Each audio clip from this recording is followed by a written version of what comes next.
ಕನ್ನಡ ಗಾದೆಗಳು ಮತ್ತು ಅದರ ಅರ್ಥ ಭಾಗ 2. ವೇದ ಸುಳ್ಳಾದರೂ ಗಾದೆ ಸುಳ್ಳಾಗದು ಎಂಬ ಮಾತಿದೆ. ಗಾದೆಗಳು ನಾಣ್ಣುಡಿ. ಜನಸಾಮಾನ್ಯರ ಅನುಭವದ ಸಾರವೇ ಗಾದೆಗಳಾಗಿ ರೂಪುಗೊಂಡಿದೆ. ಗಾದೆಗಳನ್ನು ಸಾವಿರ ಮಾತಿನ ಸರದಾರ ಎಂದು ಕರೆಯುತ್ತಾರೆ. ಗಾದೆ ಮಾತುಗಳು ಜನಸಾಮಾನ್ಯರ ಆಡುಮಾತುಗಳಾಗಿವೆ. ಗಾದೆ 1. ಹಾಗಲಕಾಯಿಗೆ ಬೇವಿನಕಾಯಿ ಸಾಕ್ಷಿ. ಇದರ ಅರ್ಥ, ಹಾಗಲಕಾಯಿ ಮತ್ತು ಬೇವಿನಕಾಯಿ ಎರಡೂ ಸಹ ಕಹಿಯಾದ ಪದಾರ್ಥಗಳು. ಒಬ್ಬ ಕೆಟ್ಟ ವ್ಯಕ್ತಿ ಅಥವಾ ದುಷ್ಟ ವ್ಯಕ್ತಿಯ ಸ್ವಭಾವವನ್ನು ಪರಾವಹಿಸಲು ಅಥವಾ ಸಾಕ್ಷ್ಯ ನೀಡಲು ಇನ್ನೊಬ್ಬ ಅದೇ ಸ್ವಭಾವದ ವ್ಯಕ್ತಿಯೇ ಸೂಕ್ತ ಎಂಬ ಅರ್ಥವನ್ನು ಈ ಗಾದೆ ನೀಡುತ್ತದೆ. ಇಬ್ಬರು ಕೆಟ್ಟ ಜನರು ಪರಸ್ಪರ ಬೆಂಬಲಿಸಿಕೊಂಡಾಗ ಈ ಗಾದೆಯನ್ನು ಹೇಳಬಹುದು.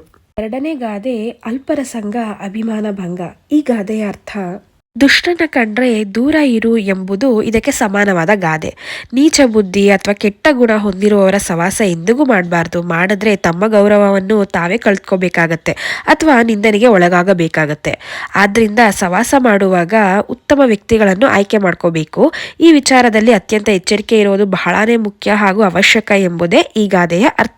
ಮೂರನೇ ಗಾದೆ ಅಟ್ಮೇಲ್ ಒಲೆ ಉರಿತು ಕೆಟ್ಮೇಲ್ ಬುದ್ಧಿ ಬಂತು. ಈ ಗಾದೆ ಅರ್ಥ ಏನಪ್ಪಾ ಅಂದ್ರೆ, ತಡವಾಗಿ ಬರುವ ಬುದ್ಧಿ ಪ್ರಯೋಜನವಿಲ್ಲ. ಅಂದರೆ ಸಮಸ್ಯೆ ಎದುರಾದಾಗ ಅಥವಾ ತೊಂದರೆಗೆ ಒಳಗಾಗದಾಗ್ಲೇನೆ ಬುದ್ಧಿ ಬಂದರೆ ಅದರಿಂದ ಏನು ಪ್ರಯೋಜನ ಇಲ್ಲ. ಸರಿಯಾದ ಸಮಯದಲ್ಲಿ ಬುದ್ಧಿವಂತಿಕೆಯಿಂದ ಯೋಚಿಸಿದರೆ ಜೀವನದಲ್ಲಿ ಸುಧಾರಣೆ ಕಾಣಬಹುದು. ಅಟ್ಮೇಲೆ ಒಲೆ ಉರಿತು ಅಂತ ಅಂದರೆ, ಅಡುಗೆ ಆದಮೇಲೆ ಸೌದೆ ಒಲೆ ಉರಿದ್ರೆ ಏನು ಪ್ರಯೋಜನ ಇಲ್ಲ. ಅಡುಗೆ ಮಾಡಬೇಕಾದ್ರೇ ಒಲೆ ಉರಿಬೇಕು. ಯಾವ ಸಮಯದಲ್ಲಿ ಏನಾಗಬೇಕೋ ಅದೇ ಆಗಬೇಕು. ನಾವು ಯಾವುದಾದ್ರೂ ಒಂದು ಕೆಲಸ ಮಾಡುವ ಮೊದಲು ಅಥವಾ ಸಮಸ್ಯೆ ಬರೋ ಮುನ್ನನೇ ಸರಿಯಾಗಿ ಯೋಚಿಸಿ ನಿರ್ಧಾರ ತಗೋಬೇಕು. ಸಮಯ ಕಳೆದೋದ್ಮೇಲೆ ಬುದ್ಧಿ ಬಂದ್ರೆ ಏನು ಪ್ರಯೋಜನ ಇಲ್ಲ ಅನ್ನೋದೇ ಈ ಗಾದೆಯ ಅರ್ಥ. ನಾಲ್ಕನೇ ಗಾದೆ ಹಿರಿಯಕ್ಕನ ಚಾಳಿ ಮನೆ ಮಕ್ಕಳಿಗೆಲ್ಲ. ಈ ಗಾದೆಯ ಅರ್ಥ ಏನಪ್ಪಾ ಅಂತ ಅಂದ್ರೆ, ಮನೆಯ ಹಿರಿಯರು ಮಾಡುವ ಕೆಲಸ, ಅವರ ನಡವಳಿಕೆಯು ಮನೆಯ ಕಿರಿಯವರ ಮೇಲೆ ಪ್ರಭಾವ ಬೀರುತ್ತದೆ ಎಂಬುದು ಈ ಗಾದೆಯ ಮುಖ್ಯ ಅರ್ಥವಾಗಿದೆ. ಮನೆಯಲ್ಲಿ ಇರುವ ಹಿರಿಯರು ಆದರ್ಶ ಗುಣಗಳನ್ನು ರೂಢಿಸಿಕೊಳ್ಬೇಕು. ಅವರನ್ನ ಕಿರಿಯರು ಅನುಸರಿಸ್ತಾ ಬೆಳೀತಾರೆ. ಆದುದರಿಂದ ಹಿರಿಯವರಾದವರು ಒಳ್ಳೆಯ ಮಾತುಕತೆ, ರೀತಿ ನೀತಿ ಸ್ವಭಾವವನ್ನು ಆಚರಣೆಯಲ್ಲಿ ತೋರಬೇಕು. ಜೊತೆಗೆ ಹಿರಿಯರು ಕೆಟ್ಟ ಹವ್ಯಾಸಗಳಿಂದ ದೂರವಿದ್ದು ಮಕ್ಕಳು ಅದನ್ನು ರೂಢಿಸಿಕೊಳ್ಳುವಂತೆ ಎಚ್ಚರ ವಹಿಸಬೇಕು. ಆದ್ದರಿಂದ ಚಿಕ್ಕವರು ಒಳ್ಳೆಯದನ್ನೇ ಕಲಿಯುತ್ತಾರೆ ಎಂಬುದು ಈ ಗಾದೆಯ ಸರಳವಾದ ಅರ್ಥವಾಗಿದೆ. ಮತ್ತೊಂದು ಗಾದೆ ಕುಂಬಾರನಿಗೆ ವರ್ಷ ದೊಣ್ಣೆಗೆ ನಿಮಿಷ. ಈ ಗಾದೆಯ ಅರ್ಥ, ಒಬ್ಬ ಕೆಲಸದಲ್ಲಿ ಪರಿಣಿತನಾಗಲು ಬಹಳ ಸಮಯ ಬೇಕಾಗುತ್ತೆ. ಆದರೆ ಆ ಕೆಲಸನ ನಾಶ ಮಾಡಲು ಕೆಲವೇ ನಿಮಿಷಗಳು ಸಾಕು. ಕುಂಬಾರನಿಗೆ ಮಡಿಕೆಗಳನ್ನು ಮಾಡಲು ವರ್ಷಗಟ್ಟಲೆ ಕಳಿಬೇಕಾಗತ್ತೆ. ಆದರೆ ದೊಣ್ಣೆಯಿಂದ ಅದನ್ನ ಒಡೆಯಲು ನಿಮಿಷ ಸಾಕು. ಒಟ್ಟಾರೆ ಈ ಗಾದೆ ಅರ್ಥ ಏನಪ್ಪಾ ಅಂತ ಅಂದ್ರೆ, ಸೃಷ್ಟಿ ಮತ್ತೆ ವಿನಾಶದ ನಡುವಿನ ವ್ಯತ್ಯಾಸನ ತಿಳಿಸ್ತಾ ಇದೆ. ಸೃಷ್ಟಿಗೆ ಬಹಳ ಸಮಯ ಬೇಕಾಗತ್ತೆ ಮತ್ತೆ ಪ್ರಯತ್ನನೂ ಬೇಕಾಗತ್ತೆ. ಆದ್ರೆ ವಿನಾಶಕ್ಕೆ ಕ್ಷಣಗಳಲ್ಲಿ ನಡೀತದೆ ಅಂತ ಹೇಳೋದೇ ಈ ಗಾದೆ ಅರ್ಥ ಆಗಿದೆ. ಇದು ಗಾದೆ ಏನಪ್ಪಾ ಅಂತ ಅಂದ್ರೆ, ಊಟ ಬಲ್ಲವನಿಗೆ ರೋಗವಿಲ್ಲ, ಮಾತು ಬಲ್ಲವನಿಗೆ ಜಗಳವಿಲ್ಲ. ಈ ಗಾದೆಯ ಅರ್ಥ, ವಿವೇಕದಿಂದ ಮಾತನಾಡುವ ಮತ್ತು ಸರಿಯಾದ ಆಹಾರ ಪದ್ಧತಿಯನ್ನು ಅನುಸರಿಸುವ ವ್ಯಕ್ತಿಗೆ ಜಗಳ ಮತ್ತು ರೋಗಗಳಿಂದ ದೂರ ಇರಬಹುದು ಎಂಬುದೇ ಈ ಗಾದೆಯ ಅರ್ಥ.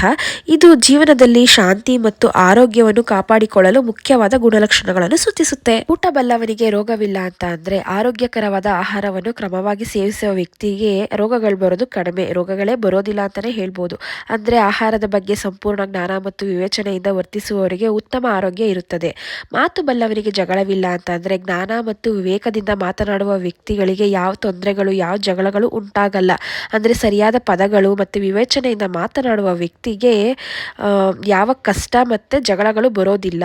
ಈ ಗಾದೆಯ ಅರ್ಥ, ಒಳ್ಳೆ ಆಹಾರ ತಗೊಳ್ಳೋರ್ಗೆ ಯಾವುದೇ ರೋಗ ಬರೋದಿಲ್ಲ ಮತ್ತೆ ವಿವೇಕದಿಂದ ಮತ್ತೆ ವಿವೇಚನೆಯಿಂದ ಸರಿಯಾಗಿ ಯೋಚಿಸಿ ಮಾತನಾಡೋರ್ಗೆ ಯಾವುದೇ ಜಗಳ ಬರೋದಿಲ್ಲ ಅನ್ನೋದೇ ಈ ಗಾದೆಯ ಅರ್ಥವಾಗಿದೆ.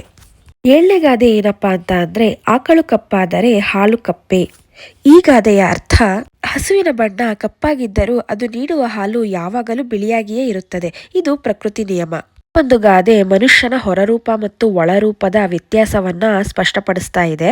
ಒಂದು ವಸ್ತುವಿನ ಅಥವಾ ವ್ಯಕ್ತಿಯ ಹೊರಗಿನ ನೋಟನ ನೋಡಿ ಯಾವುದೇ ತೀರ್ಮಾನ ತಗೊಳ್ಳೋದಕ್ಕಾಗೋದಿಲ್ಲ. ಅದರ ಒಳಗುಣ, ಆಂತರಿಕ ಸ್ವಭಾವಕ್ಕೆ ಹೆಚ್ಚು ಪ್ರಾಮುಖ್ಯತೆಯನ್ನು ನೀಡಬೇಕು. ಒಬ್ಬ ಮನುಷ್ಯನ ಬಾಹ್ಯ ಸೌಂದರ್ಯ ನೋಡಿ ಯಾವುದೇ ನಿರ್ಧಾರನ ತಗೊಳ್ಳೋದಕ್ಕಾಗೋದಿಲ್ಲ. ಒಳಗಡೆ ಅಂತ ಅಂದ್ರೆ ಆಂತರಿಕ ಸೌಂದರ್ಯನ ನೋಡಿ, ಆಂತರಿಕ ಸ್ವಭಾವನ ನೋಡಿ ನಾವು ನಿರ್ಧಾರ ತಗೋಬೇಕು ಅಂತ ಹೇಳೋದೇ ಈ ಗಾದೆಯ ಅರ್ಥವಾಗಿದೆ. ಮತ್ತೊಂದು ಗಾದೆ ಏನಪ್ಪಾ ಅಂತ ಅಂದ್ರೆ, ನಾಲಿಗೆ ಒಳ್ಳೆಯದಾಗಿದ್ದರೆ ನಾಡೆಲ್ಲ ಒಳ್ಳೆಯದು. ಈ ಗಾದೆಯ ಅರ್ಥ ಮನುಷ್ಯ ಸಂಘಜೀವಿ. ಅವನು ಎಂದಿಗೂ ಸಮಾಜದಿಂದ ದೂರ ಇರಲು ಸಾಧ್ಯವಿಲ್ಲ. ಅಕ್ಕಪಕ್ಕದವರೊಂದಿಗೆ ಹೊಂದ್ಕೊಂಡು ಬಾಳದ್ರೇನೆ ಎಲ್ಲವೂ ಸಿಗುತ್ತೆ. ಮಾತನಾಡುವಾಗ ಅತ್ಯಂತ ಎಚ್ಚರಿಕೆಯಿಂದ ಮಾತನಾಡಬೇಕು. ಇನ್ನೊಬ್ಬರನ್ನು ಎಂದಿಗೂ ಹೀಯಾಳಿಸಿ ಮಾತನಾಡಬಾರ್ದು.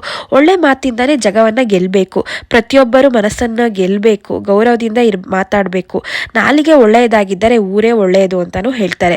ಮಾತಿನಲ್ಲೇ ನಯ, ವಿನಯ, ಸೌಹಾರ್ದತೆ ಇರಬೇಕು. ಬಸವಣ್ಣನವರು ವಾಕ್ಯವೊಂದರಲ್ಲಿ ಹೇಳಿದ್ದಾರೆ, ನುಡಿದರೆ ಮುತ್ತಿನ ಹಾರದಂತಿರಬೇಕು. ಕೇವಲ ಮಾತಿನಿಂದಲೇ ಜಯ, ಮಾತಿನಿಂದಲೇ ಸೋಲು ಎಂಬುದು ಸದಾ ನೆನಪಿನಲ್ಲಿ ಇಟ್ಕೊಳ್ಳಿ. ನಾಲಿಗೆಗೆ ಮೂಳೆ ಇಲ್ಲ ಅಂತ ಅಂದ್ರೆ ನಾಲಿಗೆಯನ್ನು ಸಿಕ್ಕಾಪಟ್ಟೆ ಹರಿಬಿಡಬಾರದು. ದುಡುಕು ಮಾತಿನಿಂದ ಕೆಡುಕು ಉಂಟಾಗುತ್ತದೆ. ಮಿತವಾಗಿ ಮಾತನಾಡಿದ್ರೆ ಒಳ್ಳೆಯ ಫಲಾನೇ ಸಿಗುತ್ತೆ.